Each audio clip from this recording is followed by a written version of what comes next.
हो सकते हैं कि जब पांचवा कंधे पे हो। अब कोई भी ऐसी दुनिया में समस्या नहीं कि जिसका समाधान ना हो। हम लोग सौभाग्यशाली हैं कि हमारे में उन ऋषि मुनियों का रक्त है जिन्होंने पूरे विश्व को जीवन जीने की कला दी। आज अगर हम भारत की बात करते हैं तो हम लोग सौभाग्यशाली हैं कि हम उस भूमि पे हमारा जन्म हुआ कि विश्व के लोग जहां के लिए तरसते हैं। अब तरसते हैं ये शब्द कुछ अजीब सा लग रहा होगा, क्योंकि सामान्य समाज की जो अवस्था है उसमें से कुछ ही लोग सकारात्मक सोचते हैं, अधिकांश नकारात्मक भी सोच लेते हैं, वो समस्याएं देखते हैं। मेरी जो भारत भूमि है, ये अगर मैं वैज्ञानिक दृष्टि से देखूं तो ये 14 क्लाइमेटिक जोन जो विश्व में वैज्ञानिकों ने तय किए कि पूरी धरती को उन्होंने 14 क्लाइमेटिक जोन में बांटा। और ये जो 14 क्लाइमेटिक जोन है, पूरा विश्व में मेरा ही देश ऐसा है, मेरा ही राष्ट्र ऐसा है कि जहां पे 14 की 14 क्लाइमेटिक जोन मिल सकती है, और कोई ऐसा देश नहीं है कि जहां पे ये 14 की 14 क्लाइमेटिक जोन हो। हम लोग सौभाग्यशाली हैं। हम लोग सौभाग्यशाली हैं कि हमने विश्व को गौतम बुद्ध दिए। अगर भारत की पहचान है तो बुद्ध के बिना वो अधूरी है। हम लोग सौभाग्यशाली हैं कि हमारे यहां महावीर जैसे, भगवान महावीर जैसे प्रथम वैज्ञानिक पैदा हुए। आवश्यकता सिर्फ इस चीज की है कि एक छोटी सी 4 लाइनों की कहानी है, उससे समझ में आ जाएगी कि आज जो हमारे हिंदू समाज की स्थिति हो रही है। जब हाथी का बच्चा जो छोटा होता है, उस बच्चे को बड़ी मजबूत रस्सी से बांध दिया। उस मजबूत रस्सी से जब उसे बांध दिया जाता है तो वो बार बार, बालक थोड़ा उद्दंड तो होता ही है, तो वो बार बार भागने की कोशिश करता है। तो कोशिश करता है, मजबूत रस्सी से उसे बांधा होता है, लोहे की से, तो वो असफल। तो उसके दिमाग में बचपन में ही एक बात बैठ जाती है कि भाई तू तो बंधा हुआ है। अब जब वो बड़ा हो जाता है तो तब उसे लोहे की रस्सी नहीं बांधी जाती। अब उसे अगर हमने हल्की सी प्लास्टिक, मतलब कमजोर रस्सी से भी बांध दिया, तो हाथी यही सोचेगा कि हाँ, मैं बंधा हुआ हूं और मैं इससे बाहर नहीं जा सकता। तो हिंदू समाज की भी ऐसी स्थिति कुछ जगह हो सकती है। हम लोग अगर इस चीज का एहसास करें कि हम क्या नहीं कर सकते, तो तब हमें वास्तव में पुरानी जो हमारी पीढ़ी है, पुरानी पीढ़ी हमारी दिन की शुरुआत भी अच्छी करती थी और रात की शुरुआत भी अच्छी होती थी। दिन की शुरुआत अच्छे संस्कारों से, अच्छी दिनचर्या से, और रात की अच्छी अच्छी कहानियों से होती थी। अब अगर मैं संघ की बात करूं तो संघ की 100 वर्ष की यात्रा को हम 4 चरणों में ले सकते हैं। पहला चरण 1925 से देश आजाद होने तक।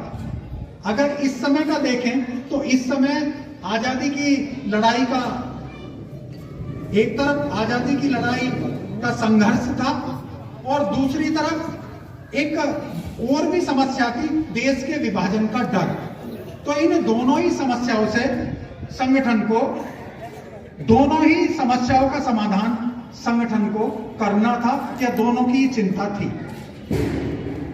देश आजाद हुआ, देश का बंटवारा हुआ।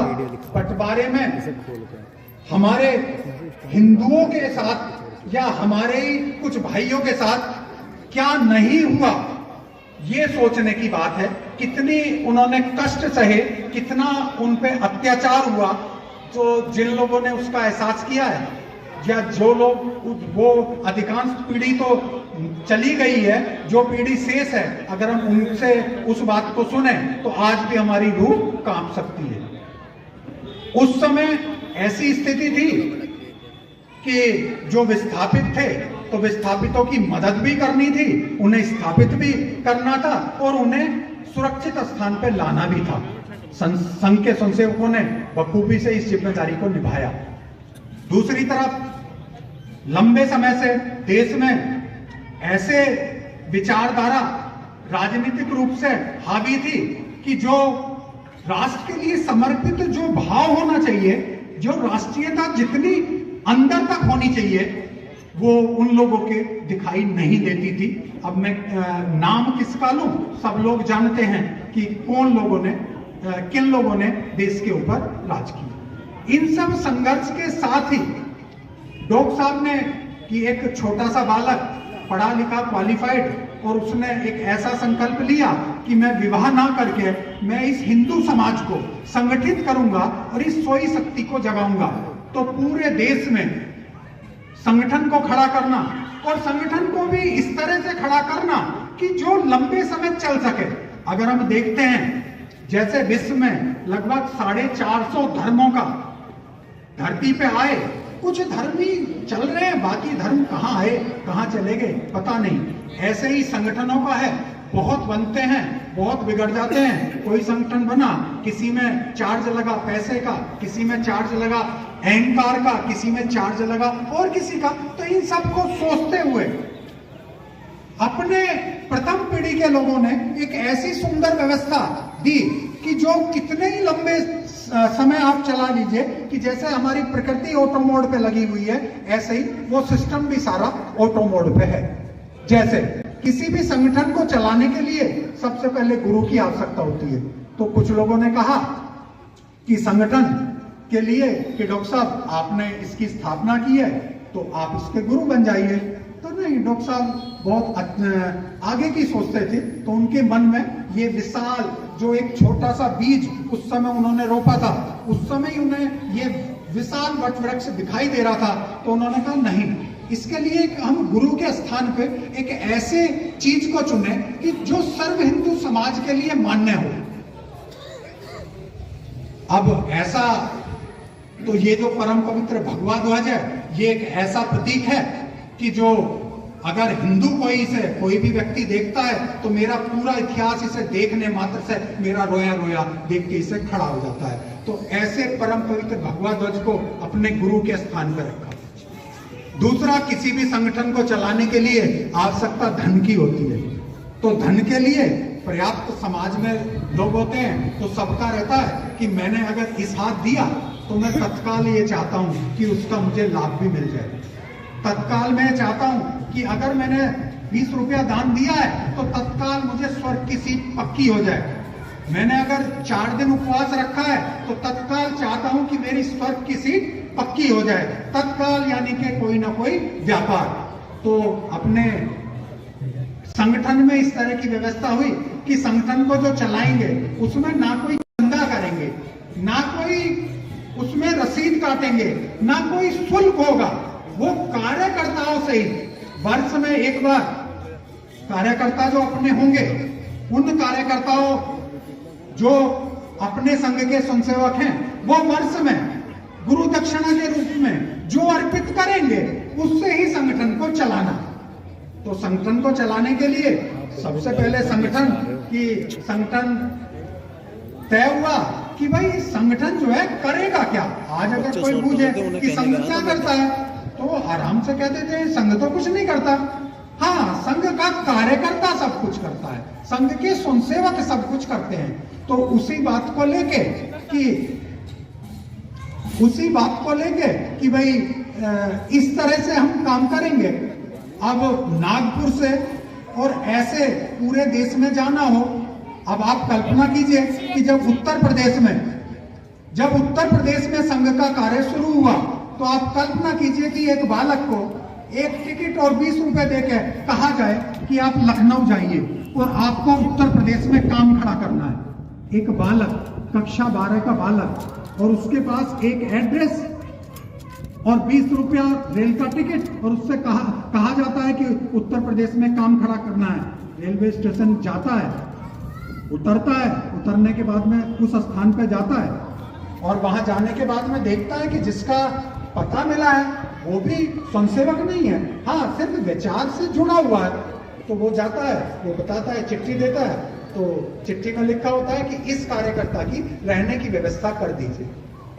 पैसे से अधिवक्ता थे तो उन्होंने अपने मकान के पीछे जहां उन्होंने गाय रखी हुई थी उस बालक की व्यवस्था उस जगह कर दी। अब नई उम्र का बालक, अब जब उन्होंने देखा, लेकिन संघ का अगर हम बात करें, संघ ने व्यक्ति निर्माण की जो एक विधि थी जिससे आज ये संगठन चल रहा है और शताब्दी वर्ष पूरा कर रहा है, जो देखने में जिसे शाखा कहते हैं, शाखा एक ऐसी विधि विकसित की कि जहां पे यही नहीं पता चलता कि कब हमारा निर्माण हो गया। उदाहरण जैसे हर पत्थर में मूर्ति बनने की संभावना है, हर पत्थर में मूर्ति बनने की संभावना है, बशर्ते कोई उसके व्यर्थ के पत्थर हटाना जानता हो। जैसे जैसे किसी पत्थर में से व्यर्थ के पत्थर हट जाते हैं तो सुंदर मूर्ति बन जाती है। ऐसे ही हम सब में अपार संभावनाएं हैं। जो वो इन अपार संभावनाओं को तराशते हैं, समझाते हैं, तो आज ये जो व्यक्ति होता है वो व्यक्ति वाणी से, सोच से, सब चीज से अच्छा हो जाता है और एक स्थिति ऐसी आ जाती है कि वो पूजा जाता है, यानी कि समाज में उसका सम्मान होता है। उत्तर प्रदेश की मैं बात बता रहा था, तो वो जो बालक था वो बहुत पढ़ने लिखने में तेज था। उन्होंने एक पत्र लिखा और पत्र लिखने में इधर उधर घूमे तो उन्होंने पत्र लिखा कि भाई ऐसा है कि यहाँ पे मैंने सारे में देख लिया है, यहाँ पे काम नहीं शुरू हो सकता, तो मुझे कब आना है। तो उधर से पत्र आता है कि आपको तब आना है जब यहाँ काम शुरू हो जाए, इससे पहले आपको नहीं आना। अब जब ऐसा लक्ष्य बालक के सामने हो तो फिर तो उन्होंने लॉ में एडमिशन लिया और लॉ में एडमिशन लेने के बाद में पढ़ाई भी की और शाखा भी लगानी शुरू की और लॉ में उन्होंने टॉप किया। जब उन्होंने टॉप किया तो उनकी बेटी भी, जहां वो रहते थे, उनकी बेटी भी सेकंड पोजीशन पे आई। तो उन्होंने अपने पिता को बताया, जो एडवोकेट थे, कि हमारे विद्यालय में जिसे गोल्ड मेडल मिला है हमारी यूनिवर्सिटी में। तो उन्होंने पूछा कौन है, तो उन्होंने कहा ये नाम है। तो जब उन्होंने बताया कि ये, कहने लगे हाँ, ये जो हमारे घर के पीछे रहते हैं, जो गौशाला में रहते हैं, ये वो है। पहली बार ऐसा हुआ कि उन्हें सम्मान सहित भोजन पे अपने साथ बुलाया गया और उन्होंने भोजन किया। तो कितने दिन उन्होंने उस माहौल में काम किया कि जिसमें सामान्य आदमी कल्पना नहीं हो सकता। आज जो हम ये देखते हैं, ऐसा विशाल वट वृक्ष खड़ा है, इसमें कितने लोगों की जीवन, कितने लोगों की भूख, कितने लोगों की तपस्या, उसके बाद में आज ये विशाल वट वृक्ष खड़ा है। 1940 में डॉक्टर साहब का स्वास्थ्य, क्योंकि बहुत ज्यादा काम करना, तो शरीर ने पूरा हो गया और अपने, क्योंकि डॉक्टर साहब का जो सपना था उसके लिए देश भर में वो जहां भी जाते थे देखते थे, तो एक परमात्मा ने ऐसा बालक दे दिया कि जो बालक मेधावी था और गोल्ड मेडलिस्ट था और जो अध्यात्म के क्षेत्र में अपने जीवन को आगे बढ़ाना चाहता था। तो उनको प्यार से हम लोग गुरुजी कहते। तो गुरुजी ने उनसे आग्रह किया, गुरुजी से ने, कि आप अध्यात्म के क्षेत्र में जाना चाहते हो, लेकिन हम लोग भी संघ कार्य या ये भी एक ईश्वरीय कार्य है, समाज का क्या कार्य है, उन्हें समझाया तो उनकी समझ में आ गया। और उसके बाद में डॉक्टर साहब ने, जो अपने द्वितीय सरसंघ चालक माननीय गुरुजी हुए, गुरुजी को जब जिम्मेदारी मिली, मेधावी तो थे ही, तो दो जिम्मेदारी उनके सामने थी। एक तो देश की आजादी की लड़ाई का आंदोलन चल रहा था, दूसरे समय जो विधर्मी थे, असुरी शक्ति थे, ये देश का विभाजन करना चाहते थे और हिंदू के नाम पे कोई कुछ कहने वाला नहीं था। तो ऐसी विकट परिस्थितियों में डॉक्टर साहब ने, गुरुजी ने संगठन को खड़ा किया और संगठन को खड़ा करने के बाद में और संगठन को खड़ा करने के बाद में और ऐसे कार्यकर्ताओं का देश भर में एक ऐसा जबरदस्त संगठन आगे बढ़ा, तो अब लगने लगा कि सिर्फ एक ही क्षेत्र में करके काम नहीं चलेगा, हमें विभिन्न क्षेत्रों में भी काम करना चाहिए। तो उन्हीं के कालखंड में 1940 के बाद में विद्यार्थियों के क्षेत्र में अखिल भारतीय विद्यार्थी परिषद, वनवासी के क्षेत्र में वनवासी कल्याण आश्रम, राजनीति के क्षेत्र में जनसंघ, शिक्षा के क्षेत्र में शिक्षा भारती, बहनों के क्षेत्र में राष्ट्र सेविका समिति, इसके अलावा बुद्धिजीवियों के क्षेत्र में अलग अलग संगठन, कलाकारों के अलग संगठन, और इतना तेजी से संघ बढ़ने लगा कि एक तरह से ये मानिए कि संघ के कार्यकर्ता की, जैसे आपके यहाँ कोई फैक्ट्री हो और उस फैक्ट्री की प्रोडक्शन की क्षमता हो 1000 यूनिट की और आवश्यकता हो 1 लाख की, तो संघ की यह स्थिति हुई कि संघ का जो कार्यकर्ता है उसकी डिमांड सब जगह बढ़ने लगी। अब कार्यकर्ता तो निश्चित ही है, क्योंकि ये जो संघ का संसेवक है, संघ का वो संसेवक है जो अपनी जेब से अपना समय लगाता है, अपना पैसा लगाता है, अपने, अगर कोई अज्ञानी भी है, इनमेच्योर भी है, उसकी बात को भी सहन करता है। तो ये सब संस्कार, वो जो छोटी सी शाखा हमें दिखाई देती है, कुछ लोग देखते हैं कि अरे ये तो खेल रहे हैं, इन खेलों के माध्यम से ही ऐसे संस्कार, इन छोटे छोटे बौद्धिक के माध्यम से ही ऐसा रक्त में ऐसा प्रभाव जागृत हो जाता है कि व्यक्ति ऐसा देशभक्त हो जाता है कि जब वो सोचता है तो राष्ट्र पहले, उसके बाद कुछ। आध्यात्म के क्षेत्र में भी आज बहुत सारे साधु संत ऐसे हैं कि जो सीधे प्रखर संघ का सम्मान करते हैं, संघ की विचारधारा के हैं या इसी प्रोसेस से निकले हैं। आज जो ये सुंदर वटवृक्ष, ये आज जो सुंदर माहौल दिखाई दे रहा है, संघ के ये जो 100 वर्ष हुए, 100 वर्ष पे संकल्प लिया गया कि हम इस 100 वर्ष को इस तरह से मनाएंगे कि हिंदुओं के सम्मेलन करेंगे। विराट सब तो बाद में जुड़ा, बाद में ये था कि हिंदुओं के सम्मेलन करेंगे और वहीं बैठ के हम लोग चिंता करेंगे कि कैसे हम लोग, क्योंकि ये जो सदी है, कहते हैं ये हिंदुत्व की सदी है और ये बहुत बड़ी जिम्मेदारी हम लोगों पे आने वाली है। एक छोटी सी लगभग 15-20 वर्ष पुरानी घटना याद आती है कि जब क्लिंटन अमेरिका के राष्ट्रपति थे तो उन्होंने एक बार भारतीयों के लिए दीपावली का भव्य कार्यक्रम किया और उनसे कहा कि मुझे आप लोगों से, भारतीयों को उन्होंने प्रणाम किया और खुले मन से उन्होंने कहा कि हमें आपसे एक चीज हम चाहते हैं कि आपने मानव को जीवन जीने के बहुत सारे सिद्धांत जो भारत से निकले हैं वो सर्वमान्य सत्य हैं, आपके यहाँ ये परिवार वाली व्यवस्था है, तो आप लोग जो भारतीय यहाँ रहते हैं हमारे यहाँ भी इस व्यवस्था को आप बढ़ाएं, तो हम आपके ऋणी।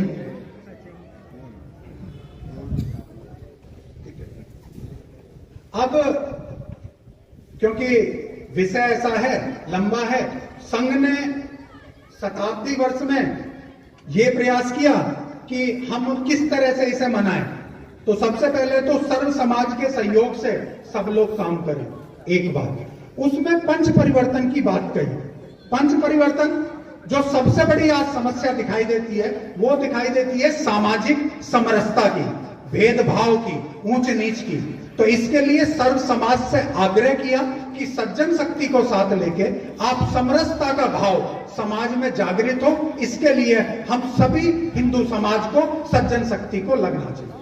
दूसरा पर्यावरण, ये पर्यावरण मेरा है, अगर ऑक्सीजन अच्छी होगी, प्राकृतिक संसाधनों का हम दुरुपयोग ना करें, इनका उपयोग करें और इसका संवर्धन करें, तो पर्यावरण के विषय को लेके हम लोगों ने काम किया। तीसरा कुटुंब प्रबोधन।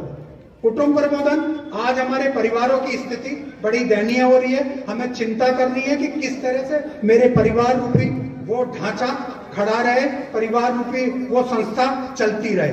तीसरा स्व आधारित प्रणाली।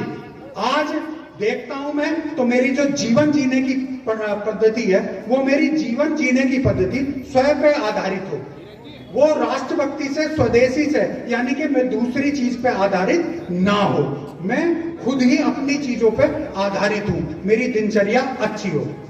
पांचवा नागरिक कर्तव्य। अधिकारों की बात करते हैं, नागरिक कर्तव्यों को भी हमें ध्यान रखना चाहिए। हेलमेट इसलिए नहीं है कि मुझे चालान से बचना है, हेलमेट मेरी सुरक्षा के लिए है। लोकतंत्र की जो संविधान है ये हम सब की जिम्मेदारी है कि हम इसका ठीक प्रकार से पालन करें। अगर हम इसका ठीक प्रकार से पालन नहीं करते हैं तो समस्या। मेरे राष्ट्रीय प्रतीक हैं, उनका सम्मान करें।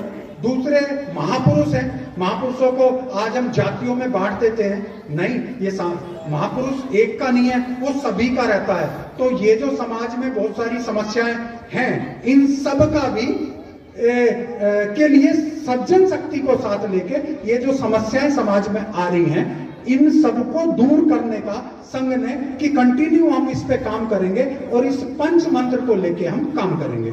मैं अपने इन 4 पंक्तियों के साथ में कि कैसा होना चाहिए इस अपनी वाणी को विराम दूंगा कि एक पेड़ पे, एक जंगल में पेड़ पे 2 पक्षी बैठे थे। अब 2 पक्षी बैठे और उस पेड़ में आग लग गई। अब आग लग गई तो एक कविराज वहां से जा रहे थे, तो उन्होंने कहा कि अरे इस वृक्ष में आग लगी है भैया, और उन्होंने कवि वाली भाषा में ही कहा कि आग लगी इस वृक्ष को, आग लगी इस वृक्ष को जलने लागे पार, आग लगी इस वृक्ष को जलने लागे पार, तुम क्यों जल रहे पक्षियों, तुम क्यों जल रहे पक्षियों जब पंख तुम्हारे पास। तो कवि ने बिल्कुल ठीक कहा कि भाई पंख भी तुम्हारे पास हैं तो तुम जल क्यों रहे हो। तो पक्षी भी अच्छे थे, देशभक्त थे, राष्ट्रीय थे, तो वो क्या जवाब देते हैं, फल खाए इस वृक्ष के, फल खाए इस वृक्ष के गंदे कीने पात, फल खाए इस वृक्ष के गंदे कीने पात, धर्म हमारा बस ये हम जिए इसी के साथ। तो चाहे देश मेरे अच्छा है, बुरा है तो इसे अच्छा बनाएंगे, और राष्ट्र मेरा है, इसी के लिए मुझे मरना है, इसी को अच्छा बना के। अभी तो एक राम मंदिर बना है, घर घर में राम मंदिर बनाना है। तो जब हमारी ऐसी सोच होती है कि मेरा राष्ट्र पहले,